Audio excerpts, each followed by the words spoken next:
ಸಚಿವ ಬಿ ನಾಗೇಂದ್ರ ಅವರ ರಾಜೀನಾಮೆಗೆ ಒತ್ತಾಯಿಸಿ ಬಿಜೆಪಿ ಮುಖಂಡರು ಹಾಗೂ ಕಾರ್ಯಕರ್ತರು ಬಾಗಲಕೋಟೆ ಜಿಲ್ಲಾಡಳಿತ ಭವನದ ಮುಂದೆ ಪ್ರತಿಭಟನೆ ನಡೆಸಿದರು. ಪ್ರತಿಭಟನಾ ಮೆರವಣಿಗೆಯಲ್ಲಿ ಸಂಸದ ಪಿಸಿ ಗದ್ದಿಗೌಡ, ರಾಜ್ಯಸಭಾ ಸದಸ್ಯ ನಾರಾಯಣಸಾಬ್ ಬಂಡೇಗ, ಮಾಜಿ ಶಾಸಕ ಡಾಕ್ಟರ್ ವೀರಣ್ಣ ಚರಂತಿಮಠ ಸೇರಿದಂತೆ ಬಿಜೆಪಿ ಮುಖಂಡರು ಹಾಗೂ ಕಾರ್ಯಕರ್ತರು ಭಾಗವಹಿಸಿದರು. ಡಿಸಿ ಕಚೇರಿಗೆ ಮುತ್ತಿಗೆ ಹಾಕಲು ಯತ್ನಿಸಿದ ವೇಳೆ ಪೊಲೀಸರು ಬ್ಯಾರಿಕೇಡ್ ಹಾಕಿ ತಡೆದರು. ಇದರಿಂದ ಬಿಜೆಪಿ ಕಾರ್ಯಕರ್ತರು ಹಾಗೂ ಪೊಲೀಸರ ನಡುವೆ ನೂಕಾಟ, ತಲ್ಲಾಟ ನಡೆದಿದ್ದು, ಕೆಲವರು ಬ್ಯಾರಿಕೇಡ್ಗಳನ್ನು ಕಿತ್ತಿಸಿದರು. ಈ ವೇಳೆ ರಾಜ್ಯಸಭಾ ಸದಸ್ಯ ನಾರಾಯಣಸಾಬ್ ಬಂಡೇಗ ಹಾಗೂ ಡಿವೈಎಸ್ಪಿ ಗಜಾನನ ಸುತಾರ ನಡುವೆ ವಾಗ್ವಾದ ನಡೆಯಿತು.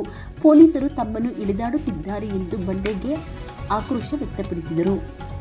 ಪರಿಸ್ಥಿತಿ ನಿಯಂತ್ರಿಸಲು ಪೊಲೀಸರು ಕೆಲ ಬಿಜೆಪಿ ಕಾರ್ಯಕರ್ತರನ್ನು ವಶಕ್ಕೆ ಪಡೆದು ಡಿಎಆರ್ ವಾಹನದಲ್ಲಿ ಕರೆದೊಯ್ದರು.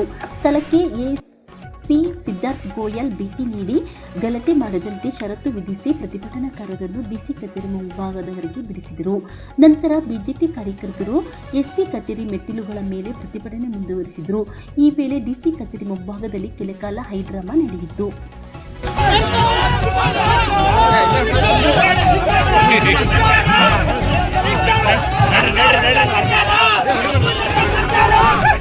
ಸರ್ಕಾರ